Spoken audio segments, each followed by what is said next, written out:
Welcome to Critical Junction, episode 25. I'm Mark. I'm Luke. I'm Jill. And joining us today, we have Luke's friend Bob. Hey, Bob, thanks for being here. Hello.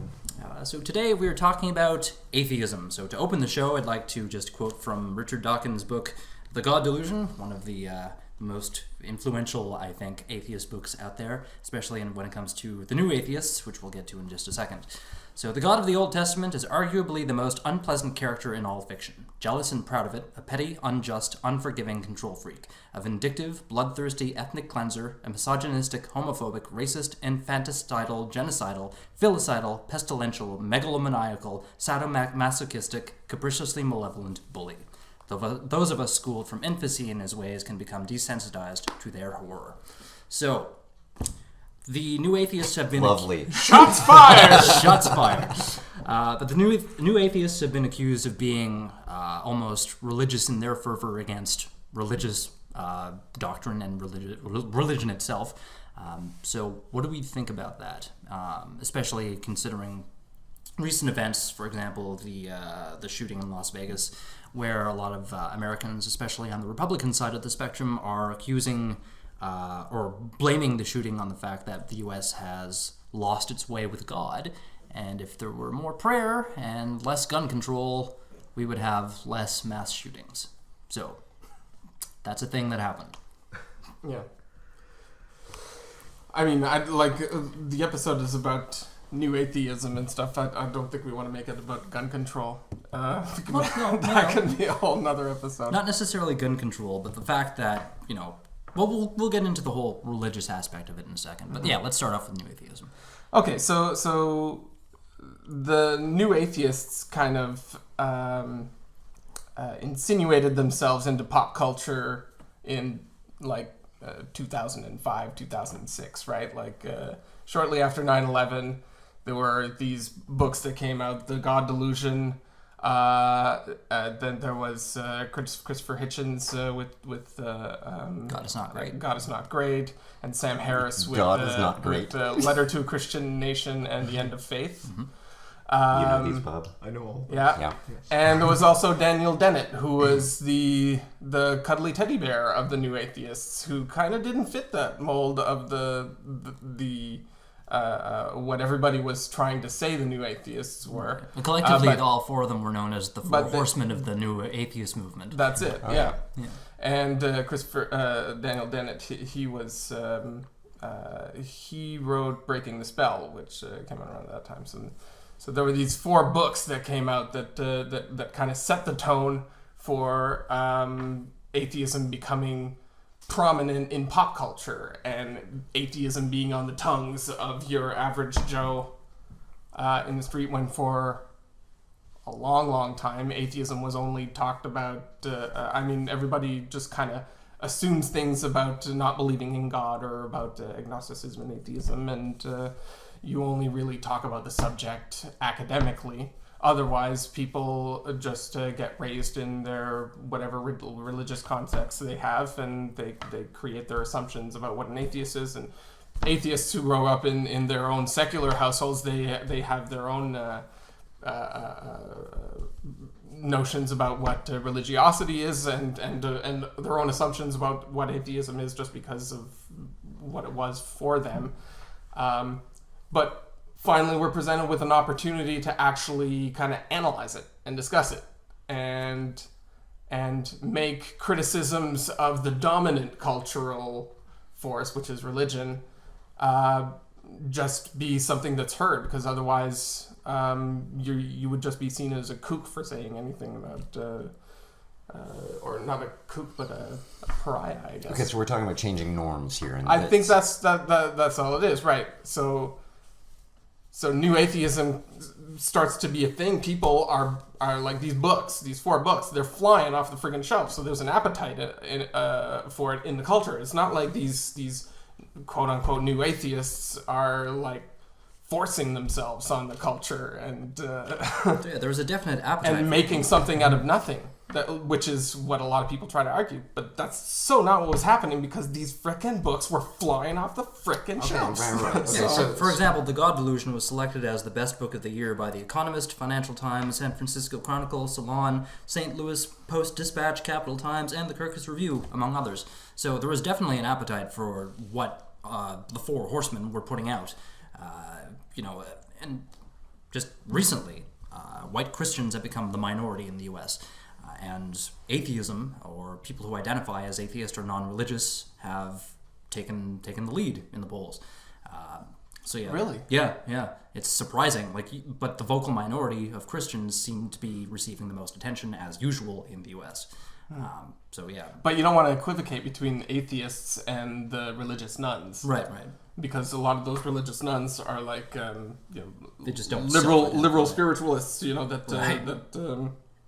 They're spiritual but not religious. But no, I think the poll made a distinction between people who in the other category versus just non-religious or atheist. Like it had its own category. So yeah, okay. Because otherwise, people who will actually call themselves specifically atheist, I think that number is down around like 15%, 10 to 15%, I think, right? Is it? I can't recall offhand what the actual number is. But it's much lower than... Yeah. I don't know. I think I'm getting that number from like the old 2011 Pew survey. Well, 80% of stats are made up anyways. That's true, yeah. Yeah. That was your joke last week. Yeah. That's why I only laughed at it sarcastically. So do we think the new atheists? Do we think the new atheists are too vocal in their criticisms of religion? We're talking like they're a real thing, like these new atheists. So they're a collective group that call themselves something, or they don't call themselves new atheists. No, so we're calling them something, and we're defining them as what. Yeah, what pretty much. It's the label that they've been given by us. Well, yeah, the people that aren't. Well, so there's this resurgence of these people who are talking about atheism and God belief and religion. And they're making waves in the pop culture, and so of course there's going to be a reaction against them, and so people take notice and start applying labels to them. And right. So does it seem to be a deconstruction of God, a pointing out God is bad kind of thing? Is that what we're talking about by atheism or this new atheism that you're talking about? In terms of the new atheists, they point out the inconsistencies and the complete lack of evidence to support the existence of a God as described in the Bible or any of the three major religions. Sure. So they go through it and there's zero evidence, and they're just really, really vocal about how none of it makes sense and how they want to destroy the myth of religion and just have people believe or accept reality as it is. There's different motivators for like each of these guys, right. And for anyone else who kind of got into this atheism movement or just got interested in the subject matter over the past couple of years. So like Richard Dawkins, I think what prompted him to get into it was the erosion of education standards in school. So when intelligent design started being a thing and started actually affecting the school board curriculums in the States and in the southern U.S., where they were forcing schools to present intelligent design and creationism alongside evolution, as if there was like an equivalency there, if there was an actual scientific debate going on between them. Right. That's what got him into making this an issue, making this. That's what made him pissed enough to be impassioned enough to be. Wait a second, something bad here. There you go. So you've got like that scientific angle where it's actually where it's actually starting to affect like what's known as facts and scientific truth. Sam Harris came onto the scene after 9/11, and he became known for his vocal critique of Islam following what happened after 9/11. His angle was just Islam is dangerous, and we need to address this. We need to realize that it isn't a religion of peace, and that was his angle. That's what got him on the stage. But he wasn't strictly focused on Islam because, not at first, because Letter to a Christian Nation, which I think came shortly after the End of Faith. Yeah. was kind of pivoting the scrutiny onto Christian religion, and eventually it became a central point. And I mean, through most of the time that the new atheists were a thing, which was really, which is kind of like over now. Like, it's not really much of a thing for a while. For a good 10 years there were these conferences, like Beyond Belief and Skepticon and all these the American Atheists conventions and stuff. Skepticon sounds like a transformer or something. So it was like a pretty big movement, but it's kind of dead now. If not dead, it's at least not receiving as much media attention as it used to. But the fire has kind of died out. That's it. Yeah. I lost my train of thought. I had sorry. Well, okay. May I ask? So I suspect that the four of us here, sitting around here, this bubble of a microphone, we're atheists, I believe. Is this like? Could we say that? Yeah, I self-identify as an atheist. Yeah. I don't really like the term atheist though, because it kind of implies that you know for sure. And really, I kind of look at myself as like agnostic in every faith. Like until I see some sort of evidence to sway me to believe it. But you can't ever be 100% sure. It's a whole Bertram's teapot thing where. Are we sure there isn't a teapot that's circling Mercury going around the sun? Yeah, exactly. No, but is it possible to prove that it isn't there though? On a pragmatic level, we're sure there's not a teapot, right? And for all intents and purposes, like for me in my day-to-day life, I'm an atheist. I don't. There's no supernatural for me. Right. Yeah. This is what I'm seeing God as, because you use the word supernatural, and I'm seeing it as an attempt. This atheism or this new wave of atheism or whatever is an attempt to overcome superstition in a sense, and God being the big one kind of thing.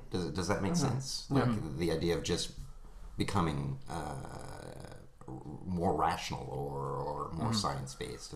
Well, I think it might be like a reaction to maybe a perceived relativism of religion, where things that are true for you in your culture and in your dogma are not necessarily true for me in my culture and my dogma. And these guys like Dawkins and Dan Dennett, they're kind of championing science and the idea that there are sort of basic objective truths and facts that we can rely on that aren't determined by our relative cultures and religions and stuff like that. And so when you see something subjective like culture and something subjective like religion that comes and undermines the objectivity of scientific fact, then there has to be a reaction to that. And so they felt like they were compelled to kind of campaign against it, because it's eroding the I guess like the Enlightenment idea of reason and sort of like a common ground for our argumentation and I don't know, that's how I see it. But yeah, go ahead.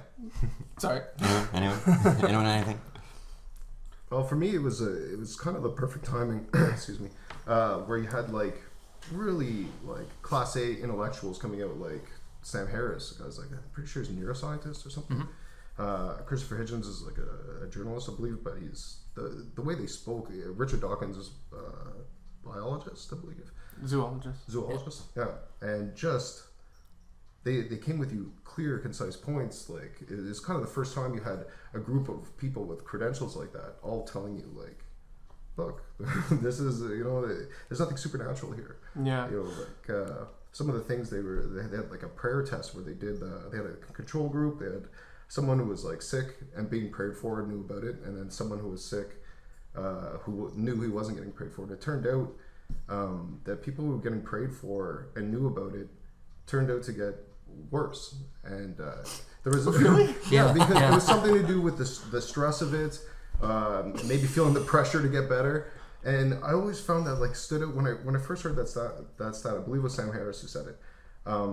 It really blew my mind, because it was kind of like the first time there's nothing supernatural here. Like that's not always the case. Praying for someone might not be it puts the best thing to do.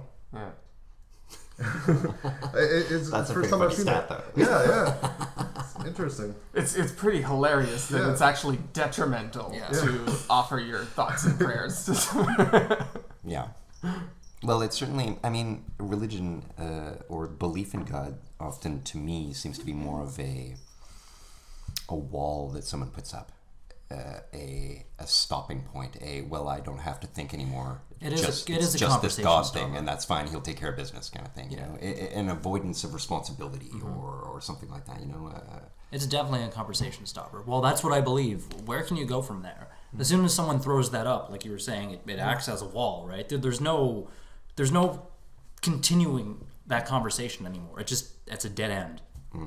And it is sort of a special category of subject matter. You can't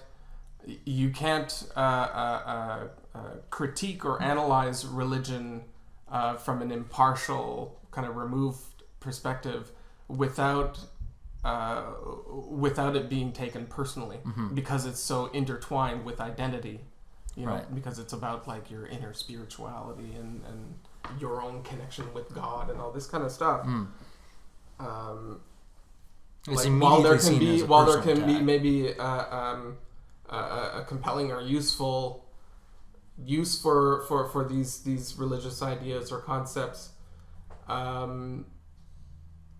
it might, I don't know.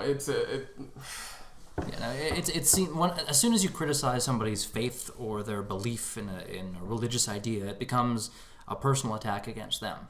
Right? Yeah. Just immediately. I'm thinking of something that Slavoj Žižek brought up, and it was the idea that if someone truly believed in God, there would be no offense, and they would truly believe it, and so therefore they would not be vulnerable to someone's criticism. Right. So in a sense, someone taking offense. You're not threatened by somebody else's ignorance, right? Like if somebody says something that's incorrect or false, you're not threatened. You're not threatened by.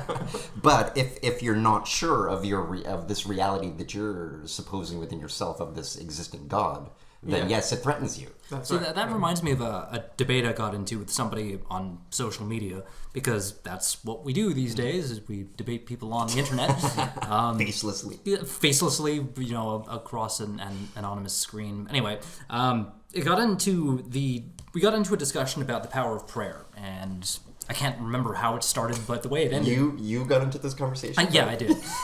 So I'm like, which would have ended real quick if you had brought up Bob's point. But I was like, do you honestly believe in the effectiveness of prayer as a way of getting things done? Well, yeah, I believe in God, so if I pray for something, it'll happen. I'm like, okay.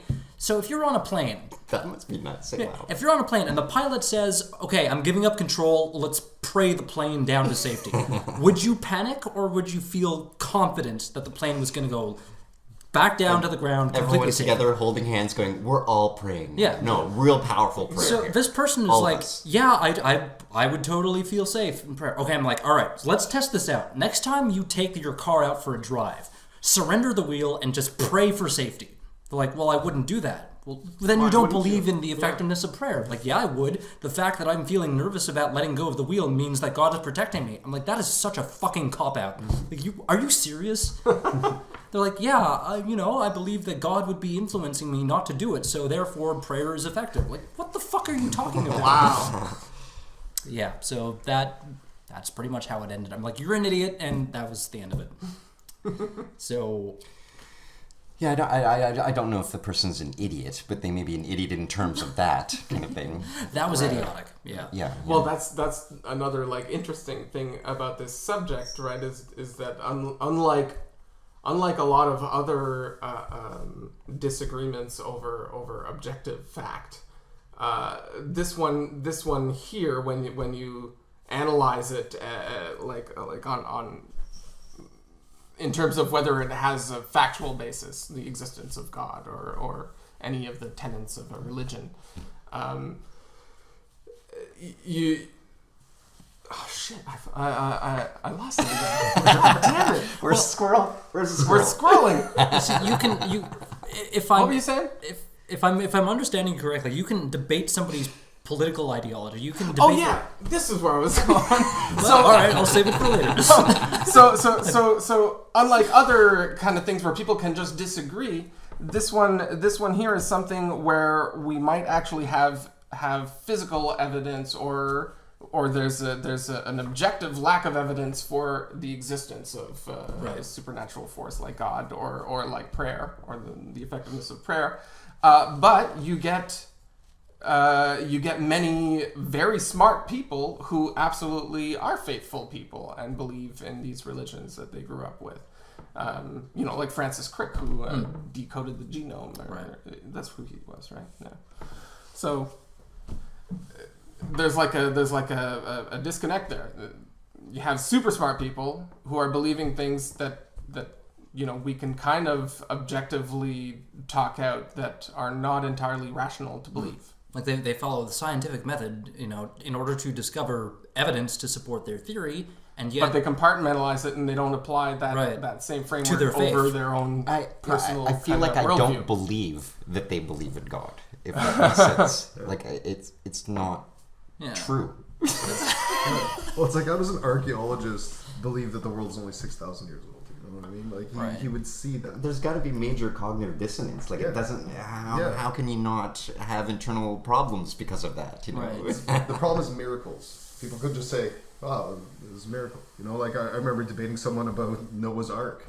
Like, I'm like, let's just skip the fact that the world was under, like, a kilometer of salt water and somehow plants and everything survived, and somehow koala bears and kangaroos swam across the Atlantic to wherever Noah's Ark happened, and the unicorns didn't make it though. Yeah, no, unicorns. But then you got guys like Ken Ham who were like, and they had dinosaurs. Dinosaurs were coming on 2x2 onto the boat. It's like, have you guys seen the debate between Bill Nye and Ken Ham? Definitely. The evolution versus creationism? That was awesome. I just love Bill Nye's start to that debate. Yeah. He burned his opening argument time until the last, minute. Like, he was talking about his bow tie. He talked about bow ties for the entire duration of his opening statement. Then he's like, there's a lack of evidence to support God. Bam, done. So it was so funny. And then Ken Ham was just like, there's a book. There's a book. It's in the book. There's a book. The book proves it. The book proves what's in the book. The book, by nature of it being a book, proves what's in the book. God wrote it.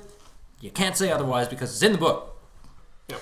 Okay, so when we're talking about belief in God, we really are talking about this more archaic belief in the traditional bearded God. man in the We're sky. not bearded man in the sky kind of shit. Am I we're not redefining God here or anything like that? To we can't claim I think there's a bit of a first things first kind of thing that has to go on. Like with the new atheist movement, they were attacking specifically Christianity or Catholicism, the big three, and Islam, and Judaism, so they're actually going after sort of. So that's another thing, right? While you can't prove the non-existence of God, which is often the thing, the apology that's kind of thrown back at people who want to argue about it, you can disprove the positive claims of specific doctrines like Christianity and Catholicism. They're making falsifiable claims, so you can go and systematically one by one demonstrate the falseness of these falsifiable claims, right? Yeah. And then ultimately, by aggregate, that has to undermine the overall truth of the whole thing, right? Doesn't it? Yeah, like in Judaism, their claim that they wandered the desert for how many years? How long was it that they wandered the desert? Wasn't it 40 years? Yeah. There's nothing in that desert to support that claim. There's no trail of evidence of a settlement or any kind of temporary campsite or whatever. There's just nothing. Right. Well, I mean, it's falsifiable. Every claim that they make, you can disprove with facts. But they don't. People in my group, and if you're wandering the desert, Yeah, there's not a lot of food just lying around, water sources. You're in a desert. There's got to be garbage all over the place, exactly, on their trail, and there's got to be something. Yeah, but these things could be easily buried and stuff like that. Yeah. I don't know. Lack of proof is. I mean, it's the timescales are kind of. They're not easy to understand, right? We're comfortable with understanding the time frame of a lifespan. as soon as we get beyond that, it blows our mind. We're on shaky ground there. That happened 100 years ago. Yeah, but religion is the only part of human existence, or it's one of the only things where you can believe in it whole cloth without having any evidence to support what you're believing. Right? Like if I were to say there was a giant diamond, this is the same argument that Sam Harris made in a couple of instances, but like if I were to claim that I believe there's a giant diamond buried in my backyard and I'm digging for it based on faith alone, that there is this diamond, people would call me crazy. But if you substitute that with God, like I believe wholeheartedly without evidence that a God exists, you're religious and you're to be applauded for that. Yeah, and those are based on norms, I guess, social norms. Like I'm thinking of turn of the century Nietzsche. He describes his Zarathustra character coming down. I'm not even sure if that's how you pronounce the name or anything like that, but comes down from the mountain to announce that God is dead. But he's a madman because of the norms of the time, and he makes his statement of God being dead, looks at the crowd and goes, "Oh, I'm way too early for this. Like, this is going to take another 100 years," kind of thing, And which is the case. And this is now 100 years later or so. I'm remembering and that the norms have changed. That scene of Homer Simpson just like fading back into the bushes. Whoops! Better save this one for later. That just reminds me of the what is it? The Family Guy, the Kool-Aid guy coming through the wall. Oh yeah! Oh no! Stepping back out. Religion has set itself up as being beyond criticism, which it's the only idea that can't be criticized because immediately it's offensive if you do to people who are. But that itself is death to not be able to talk about any to end the conversation in that sense. No, am I wrong here? Like. Well, that's why I asked the question that I asked initially: is are the new atheists being too vocal in their criticisms of religion because of like that immediate too visceral offense that people? How dare you criticize my faith? Right. So, what do we think? Well, I think there's like an ambiguity that some people have glommed on to where. This tack of criticizing that can kind of easily get lumped into good old-fashioned xenophobia and bigotry against the religion that isn't your own. So it's not like we've never seen a person criticize someone's religion. We've had missionaries and stuff kind of stomping on everything that they come into contact with, and so there's a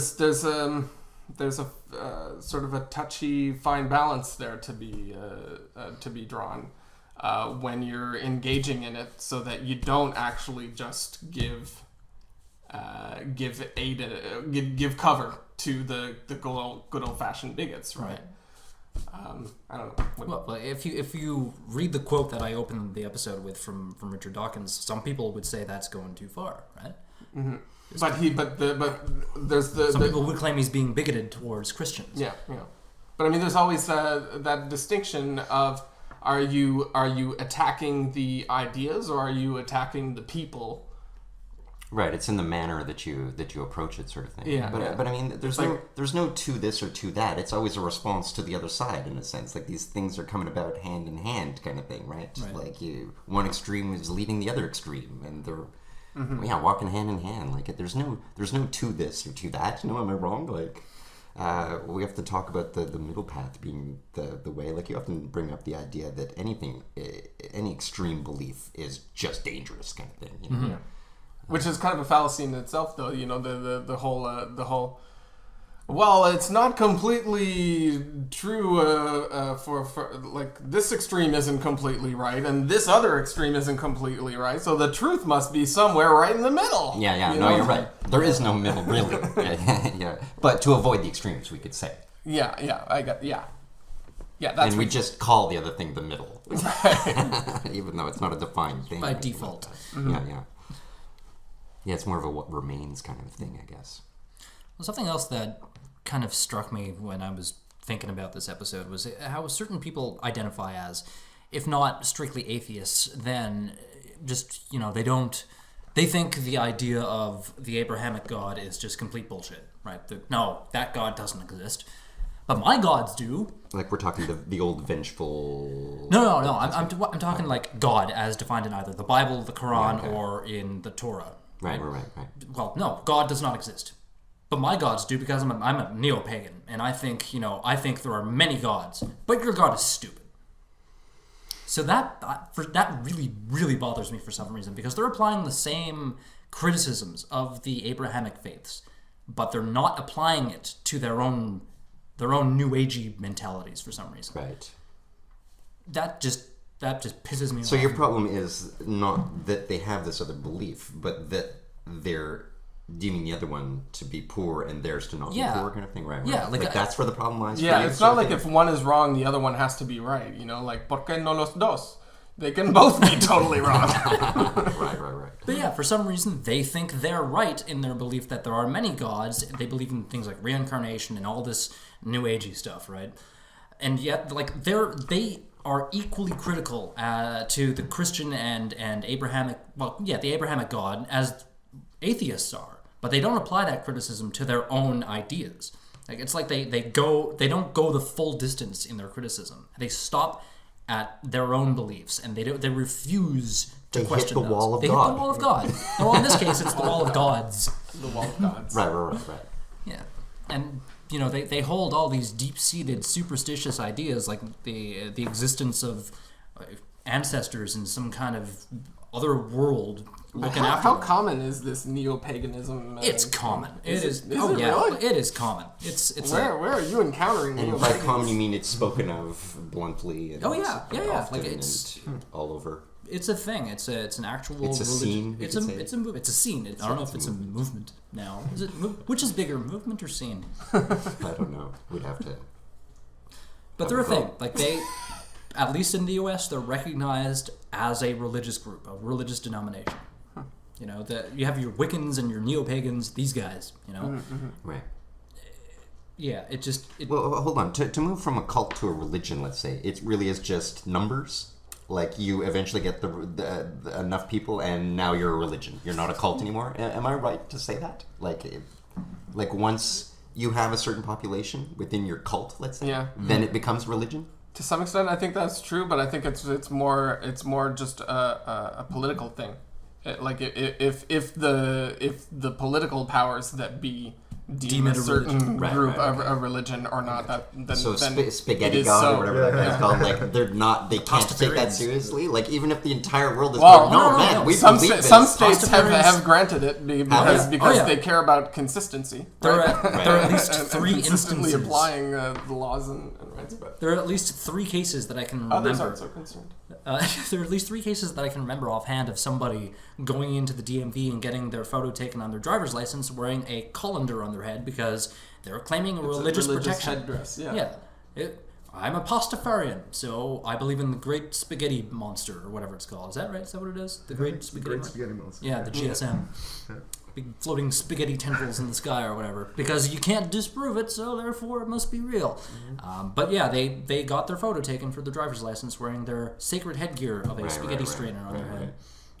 Which is a little bit awesome. Like it's a little bit funny. At least a little. Just a little bit. Like these religions, like the Church of the Purple Unicorn or whatever, the Pink Unicorn, started off as parodies. Right. Yeah. And Pastafarianism, same deal. It was started as a parody to criticize religion. I think atheists even started this thing. Look, I mean, Satanism is just a criticism of Christianity. Satanism was created to be a money maker for Anton LaVey and his family. For who? Anton LaVey, the founder of the Church of Satan. Church of Satan, yeah. Yeah, like he started so he can have a revenue stream for himself and his family. That now it's a religion unto itself. Same as these parody religions. Like they're recognized now as religious denominations. The problem is like anything ironic, anything based on an ironic concept. Anything ironic will be taken as genuine by at least some people. It's like the Poe's Law thing on the internet. The what? The Poe's Poe's Law? What's What's Poe's Law again? That's like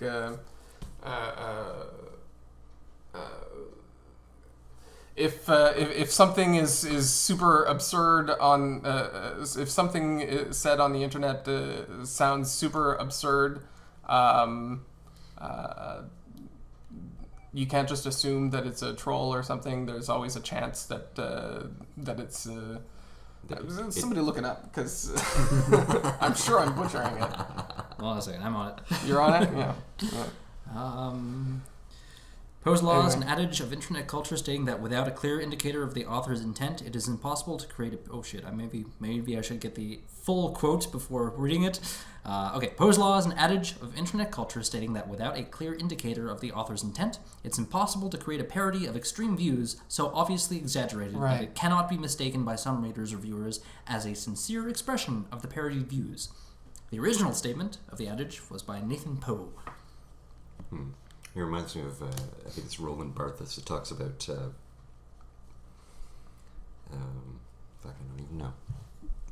The death of the author. Okay. In that we never know the intent, and meaning is... A lot of it is just made up by us, Yeah. by the audience. That's not at all what I'm sure Roland Barthes had to say about okay. I'm just thinking of just my lack of ability to to remember things. I probably shouldn't quote people ever. So I stopped myself there. Can we quote you on that one? Yes, you can quote me on I should never be quoted. That's the only thing you should quote me on, So every episode around this time, we kind of dip. This is where we'd be calling you, dip. Bob. In the future, we're going to be calling you whenever we dip. We're going to be like, Bob, what does Bob think? What does Bob think of the new atheists? Well, I don't know. I'm fine with the new atheists, with Christopher Hitchens, Dan Dennett, even some of the other people. Michael Shermer is pretty good. Oh yeah. But what I've seen lately is there's a lot of I don't know if you've ever seen there's a YouTube channel, Atheist Experience, Matt Dillahunty. Yeah. Yep. I really like Matt Dillahunty. However, I've seen the people who have taken over his show, and there's kind of like it's like an arrogance I can't get past. Just listening to them, because I completely understand that a lot of these views are laughable. When someone tells me some of the things they believe, it's really hard to keep a straight face sometimes. But I don't agree with a lot of the arrogance you hear, because it's like, I mean, really, no one's gonna know, and no one's gonna know until the lights, when someone switches your switch off. You know. You're taking the agnostic approach. Yeah, and I'm never gonna know. But I mean, for all intents and purposes, with the evidence that has been provided to me, no, there's nothing going on. You're right. Like, I've seen a lot of the episodes of the Atheist Experience, and well, Matt comes across as being arrogant because he's so fucking smart. But the others, I know exactly what you're talking about. Like, they're like, they have that smug kind of, wow, no, you're wrong because blah blah blah. And they get in your face about how wrong these callers are. Because I think the conversation is more important. Yeah. It doesn't really even like just being able to break that barrier. Because even like a couple hundred years ago, some of these views, you're gonna get burned alive, like alive. Yeah. Right? I can't think of a more horrible way to go. But it's so important to me that like these new atheists, again, they're super smart guys with great credentials, and there's no way to kind of sweep them under the rug.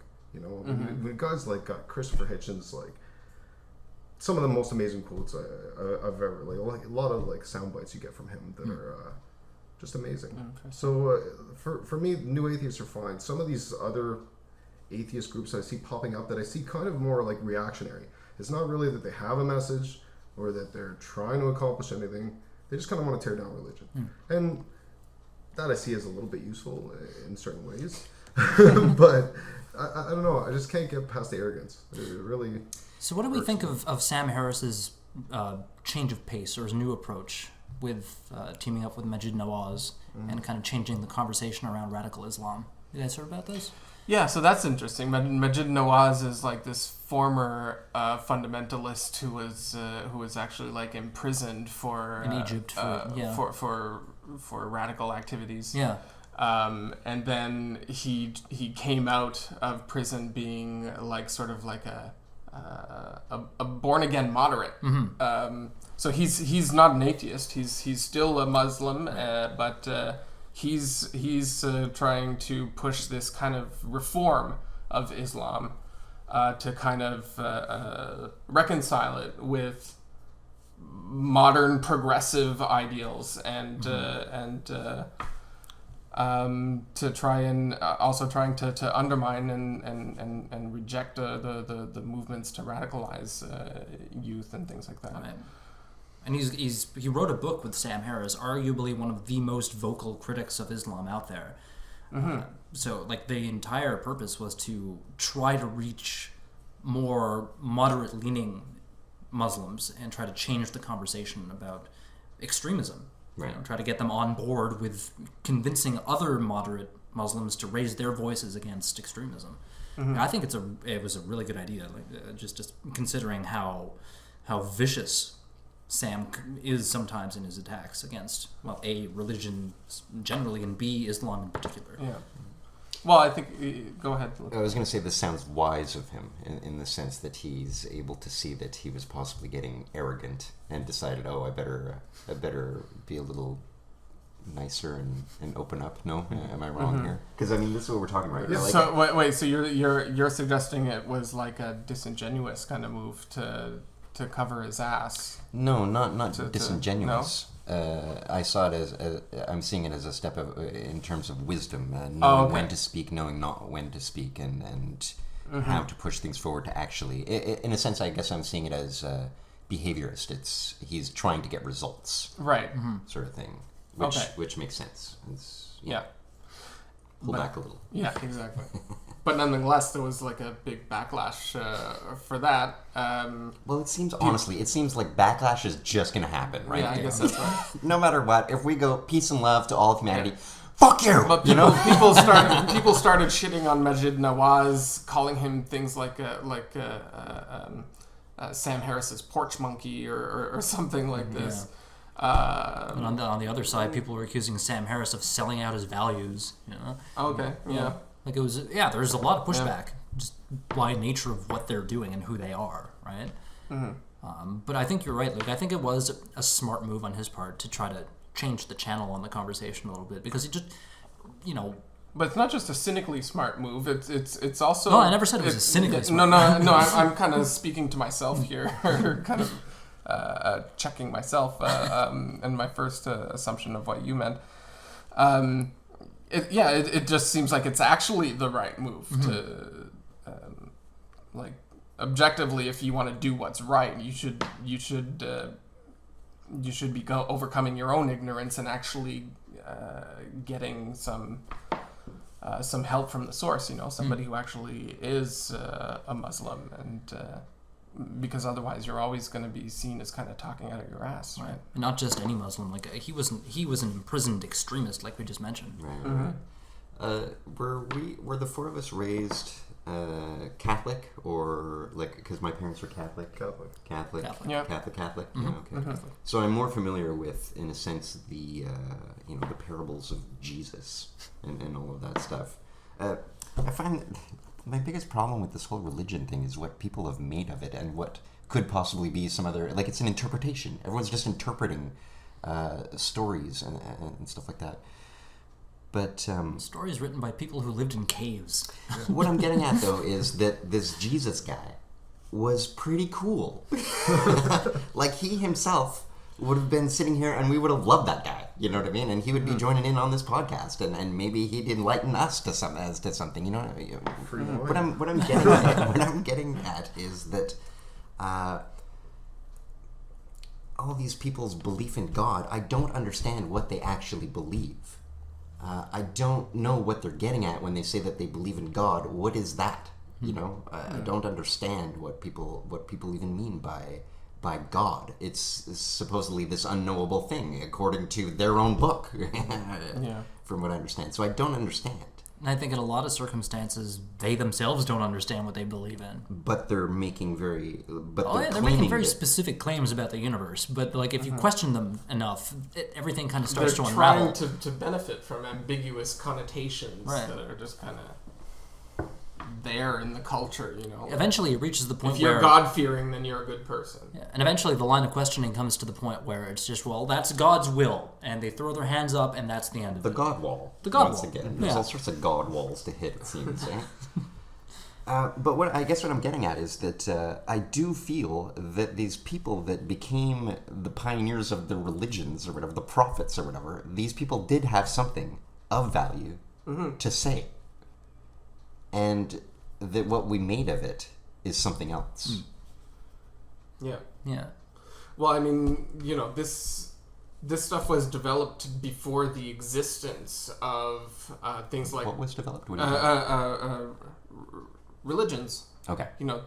They developed out of a culture before that, a culture that predates things like psychology and sociology and these kind of abstract sciences or abstract sciences. At least social sciences, you know what I mean? Oh, right, yes. Soft science. The soft The sciences. soft sciences. The sciences that wish they were sciences. Basically, religions kind of were the soft science of the time, right?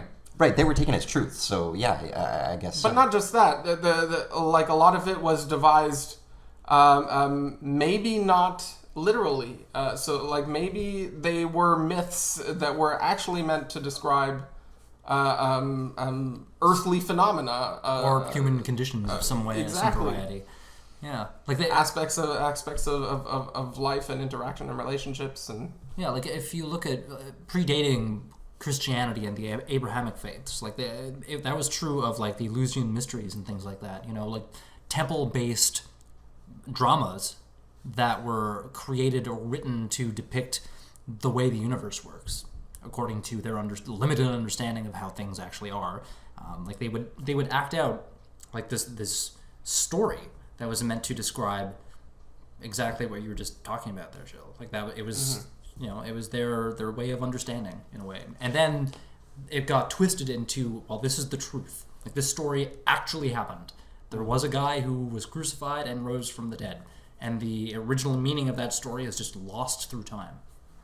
Yeah, these distinctions between myth and truth and fact and fantasy and stuff like that. Like I think a lot of it is a lot more recent than a lot of people realize, and like we're talking the industrial era. Like nowadays, when we say myth, we think we're saying lie, right? Whereas before, myth actually meant a truth. Like it's something that it's allegorical that gets at a truth, right? So it has a function and it has a relationship to truth. Well, and it's also suggesting that whatever, let's say, deep truth there is can't necessarily be spoken about directly. Yeah, it can only be hinted at, pointed at, or something like that. Does that make sense? Yeah.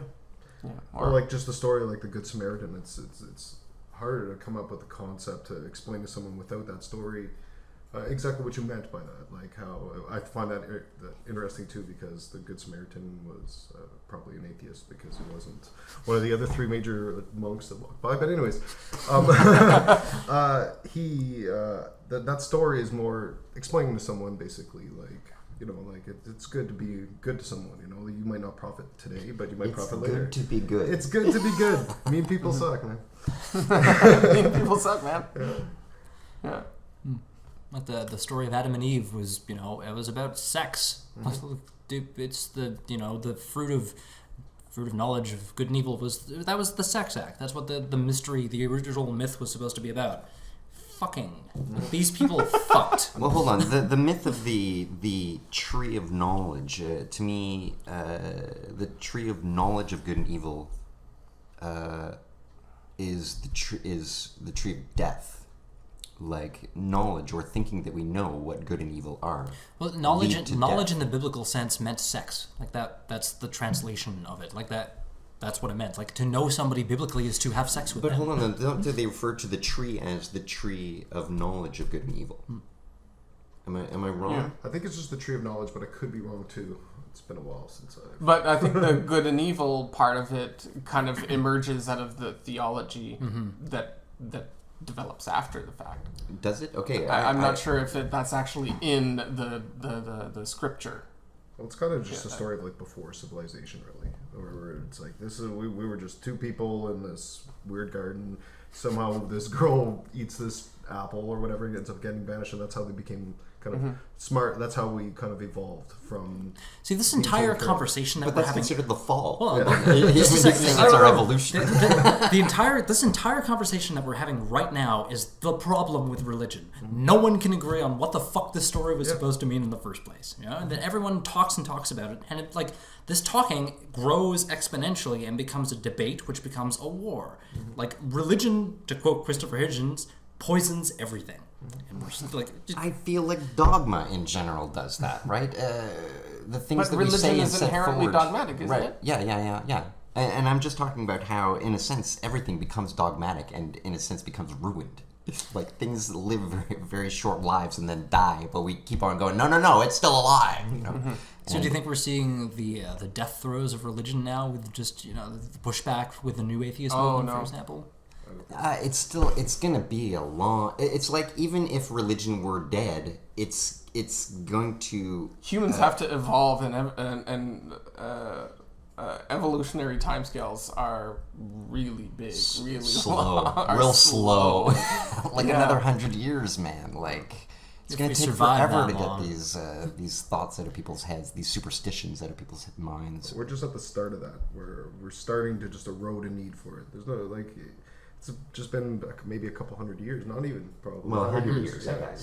Yeah. Where the religion was everything, and now it's kind of like, well, you don't need it for everything. We know how the clouds work now. We know how seasons work, and stuff that they used to attribute entire gods to. Like the god of the ocean. That's how we know when the tides are coming in and coming out. It's just we know much more about that now. The domain of God is gradually receding, and eventually it'll become nothing. Nothing. Well, eventually, I just think it'll become irrelevant because, right now, I know that there's some uses. Religion people are I think it's I can't remember the exact statistic. I shouldn't say anything, but I believe it's 3 times as much as likely to just donate to anything if you're religious. But is it good? If you're doing that because it's not necessarily because you believe that this is a good thing I should do, but more trying to seek praise from an imaginary guy, is that good? Even though you are getting a net good out of it, but you're believing something that's not true.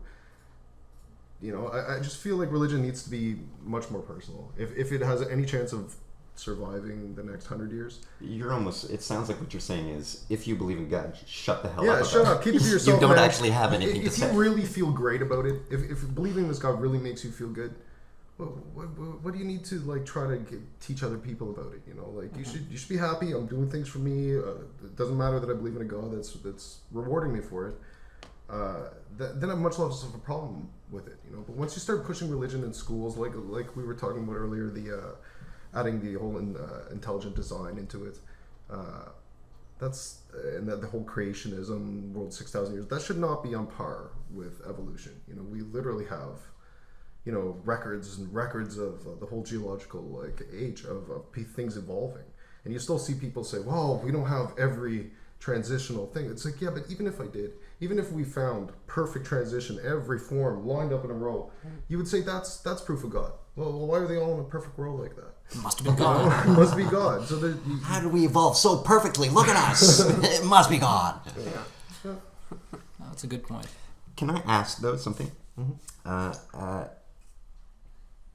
you guys ever had an experience where, and I'm going to compare it to believing in Santa Claus for a brief moment, where you go, where you think God exists? No. Have you had a moment like this in your life where what you've just experienced, you go, holy shit, that's God, or I can understand how people would interpret that to be God, or something like that? No, I haven't. As a child, I believed in God. I wanted to be a Catholic, and it wasn't until I don't know, maybe 3rd or 4th grade that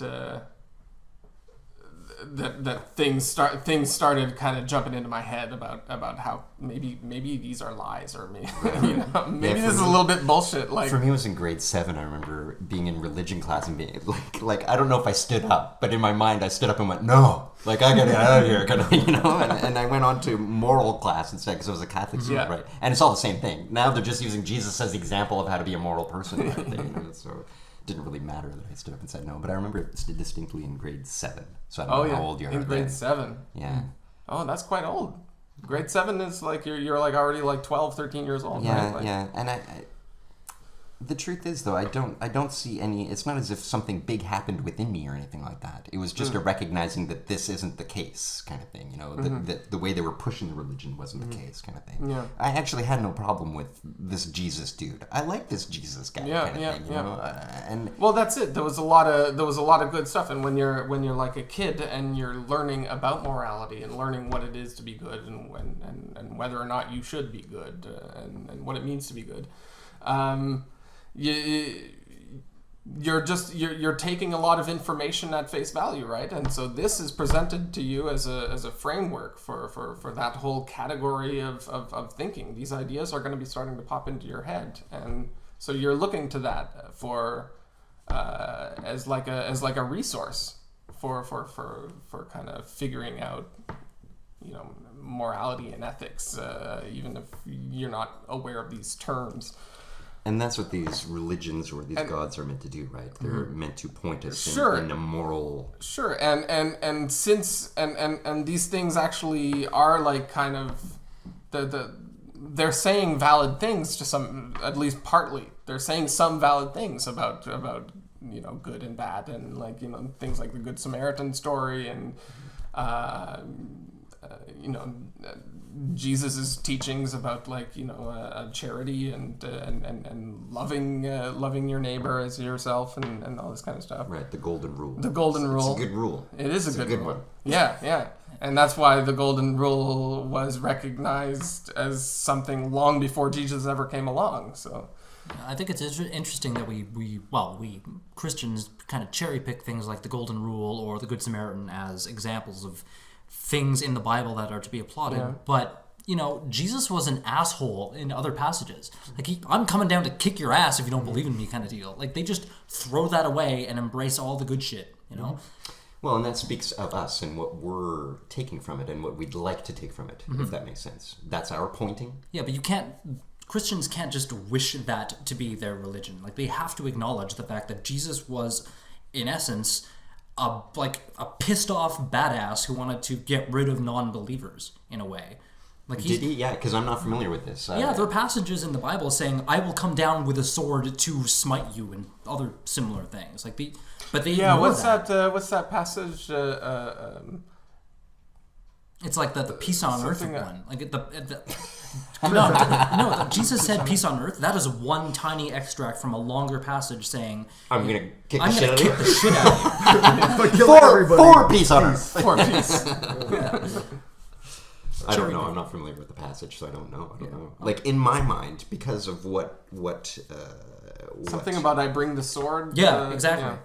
I think it's in the whole end of days thing with Revelation. What is it?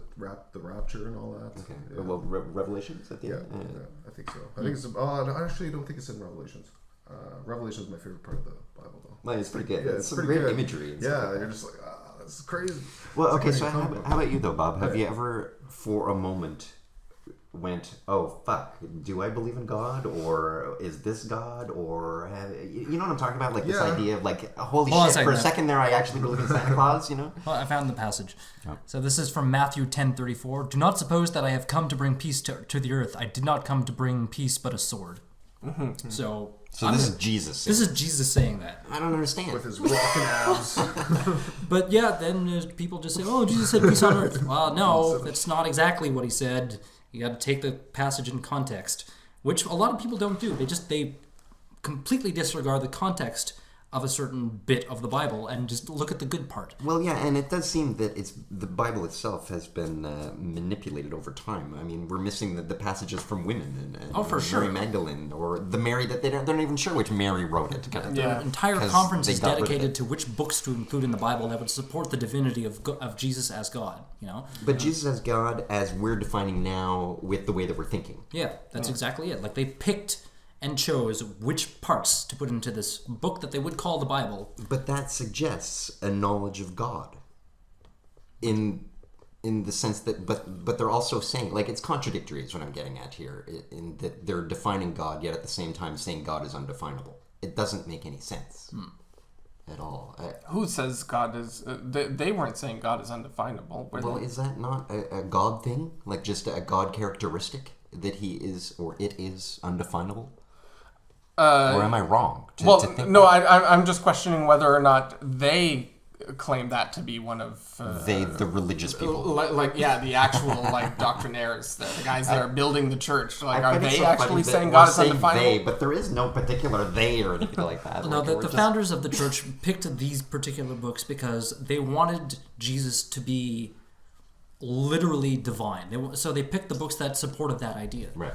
That in a sense dehumanized him and godified him. Exactly. Yeah. He wasn't just a prophet. He was not the son having of sex God. with a prostitute. He was not having children with her. Right. I got you. He's no longer just the prophet and the Messiah. He was the literal son of God. So we need books that'll support this. What do we got here? No, that talks about Mary Magdalene. We don't want to talk about her. Book Judas? No, we don't want his gospel in there. That'll ruin everything. So they just tossed out a bunch of shit. And now we have the Bible. So that's, again, take things in context. We're missing a lot of context for what was written or what was included in the final book. Mm-hmm. But they did explicitly want to define God or which doesn't present what God is. They're saying God is omniscient, God is omnibenevolent, God is omnipotent, and then they come up with the whole Holy Trinity and all this stuff. There's a lot of work going into defining God there. Yeah, it all evolved over time. And it's almost like, it became more and more dogmatic / defined kind of thing and lost. If you think about the crucifixion story, God turned himself into his son and then had himself killed so that people could worship him as his other self. Wow, what? Yeah. It's kind of convoluted. So I want to get back to that idea of the experience of God. When I was asking about that Santa Claus feeling of am I hearing Santa Claus right now? I'm referring to the Santa Claus thing because once when I was old enough to know that Santa Claus didn't exist, I heard fucking bells, and for a fraction of a moment I went, holy shit, Santa Claus. And in my mind I actually considered, holy fuck, that's a real thing. Is there Santa Claus kind of thing? So I'm thinking of that moment when I was 14, too old to have considered that as a reality, yet I did consider it as a reality. So in my I have experiences sometimes where I'm not exactly sure how I could possibly define it, but where it doesn't seem like I'm thinking so much as the external world seems to be synonymous with my internal world. My thoughts, or I can't separate myself from the world is what it comes down to. And I seem to go into states of what I'll call bliss.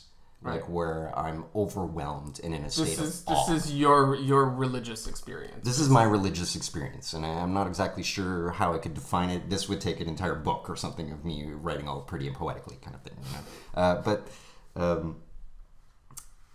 I experience these experiences of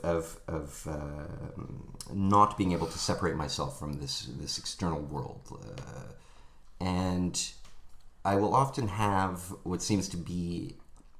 I seem to be dreaming while this is happening. And in a sense, it's parable-like. I dream an entire Bible kind of thing, And if I had a memory, I could then go out and dictate it and give you a whole of the... Yeah, just like Joseph Smith kind of thing. But no, maybe Joseph Smith is a bad example. Because some of the other prophets... Some of the other prophets, we can at least think maybe they had some sort of experience. You know what I mean? Maybe Muhammad in the cave was he had some shit happen there, or Jesus out in the desert or whatever, So I feel a certain kinship with these people that are having these experiences of God. But I'm not going, that's God. I'm not saying that's God or anything like that. But what I'm saying is I can understand that it would be put into those words to try and communicate something. Especially if it happened 2,000 years ago when you just can't externalize that kind of experience, right? That it must be something supernatural because you can't understand what you just experienced.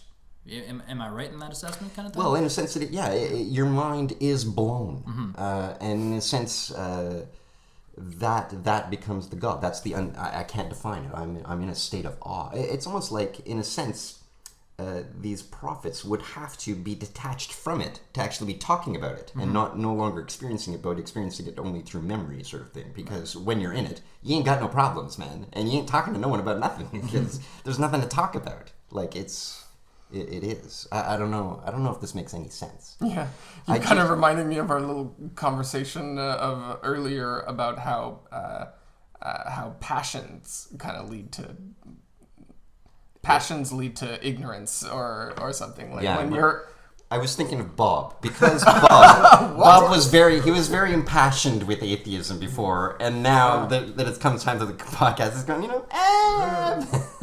like, tell me about how it's changed in your mind. What do you feel like anything happened here? Well, I don't know. I find when I was first saw a Christopher Hitchens video, if you would have asked me at the time, I would have said, no, I'm completely reasonable, and I'm just, this is logic and blah, blah, blah. But I think I was kind of like a fanboy at the time. I was just like, holy crap, this guy sounds so friggin' smart. And all these points are points I never even thought of. They're and hard-hitting. And I think as soon as I got into that, I was deep. I was reading Sam Harris, reading Dan Dennett, watching every lecture I could find on YouTube.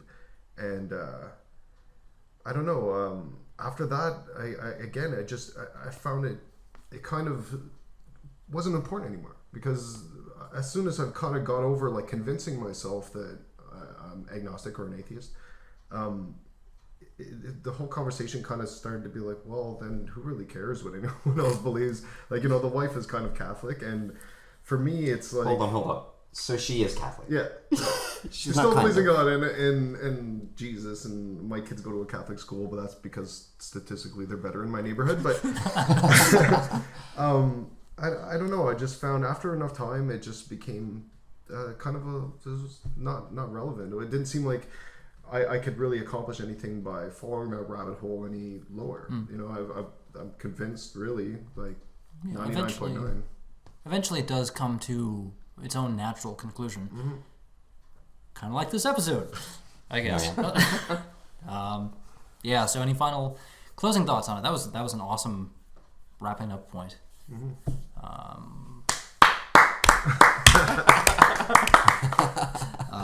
Luke, any final arguments you'd like to make? Final thoughts? Last ideas? Aside from maybe some more trippy anecdotes? Trippy anecdotes? Really? Yeah. Trippy anecdotes? That was awesome. That was a good story. Yeah. I've never had anything like that happen to me, but I would absolutely love to have the religious experience that you just described. I don't think I try not to have it because I can't function. I don't think it would convince me of anything, but I would just like to go through the experience for the sake of having the experience. So kudos to you for having them, I guess. Well, I come out rambling about compassion when I come out of it. And I just feel like a fucking idiot. Like, what, to be talking about compassion? No. It's just that I in a sense, my brain can't wrap itself around these experiences that I'm having, and so I just come out feeling a fool because I'm not in it anymore. So I can't really necessarily talk about it. Yet at the same time, it's all I really ever want to talk about. I have a hard time defining myself as being agnostic or atheist or the other. Like I don't know. I think that I just have a hard. I feel like maybe talking is the problem. I just have a problem talking. Like I don't believe myself, if that makes sense. Like I feel like these podcasts, so I often come away, you guys are going like, oh, that was great, that was a good one, and I'm going, oh god, I feel so terrible, like, I feel terrible. I don't know what I'm presenting here in terms of an idea, but I don't know. I'm gonna end with that. Jill, how about you? Yeah, I mean, we've all got values, and we've also got convictions that are not only spiritual, given the subject of atheism and religion here, but we've got like political values and convictions and moral convictions and stuff like that. I can't say that I do. I don't know.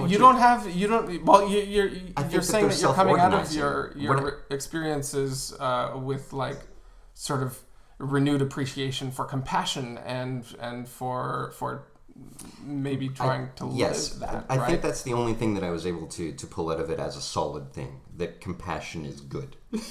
That good is good. I don't know. I don't know what to say, but I can't say that I have a bunch of values lined up and that I would write down in a book that leads somewhere. It is very spontaneous. Sure. These values All I'm saying is that maybe on a less deep level and just more practical level of how we go about living, right? We want more truth and more good stuff and less falseness and more bad shit, right? And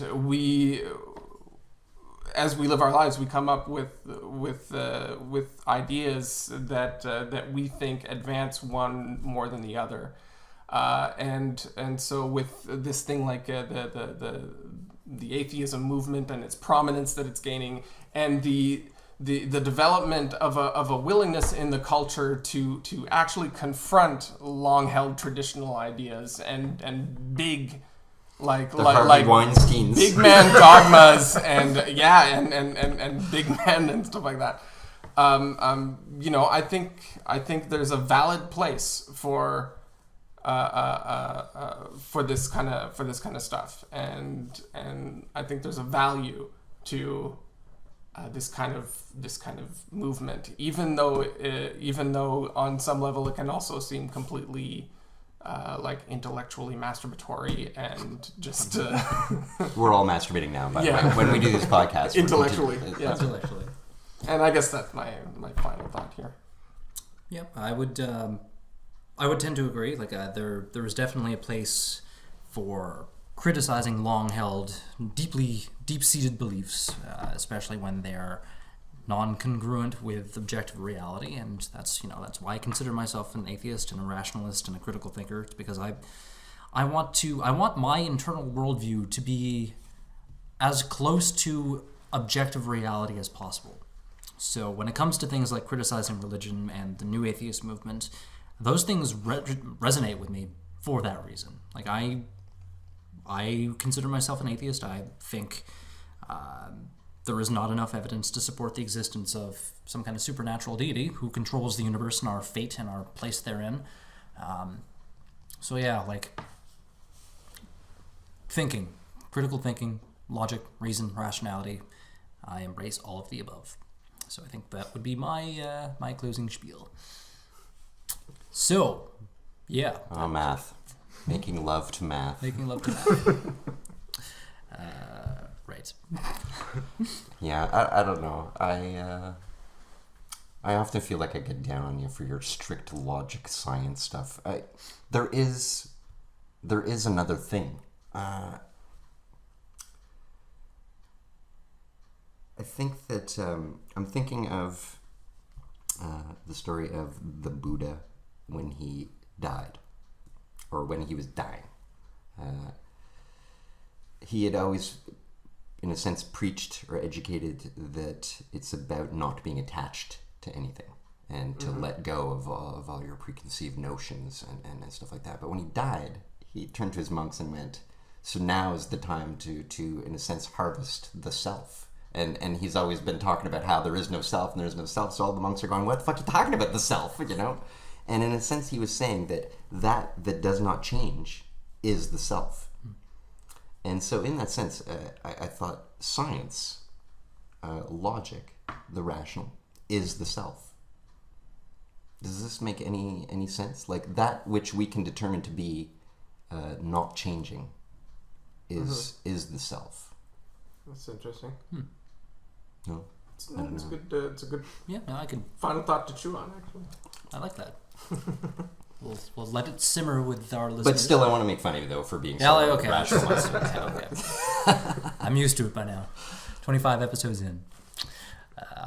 Speaking of, this has been Critical Junction episode 25. I'm Mark. I'm Luke. Happy silver anniversary. Happy silver anniversary, everyone. Thank you for joining us, Bob. Yes, thank you for being here, Bob. It was great. Anytime. Alrighty, so As always, thanks for listening, and we will catch you again next time.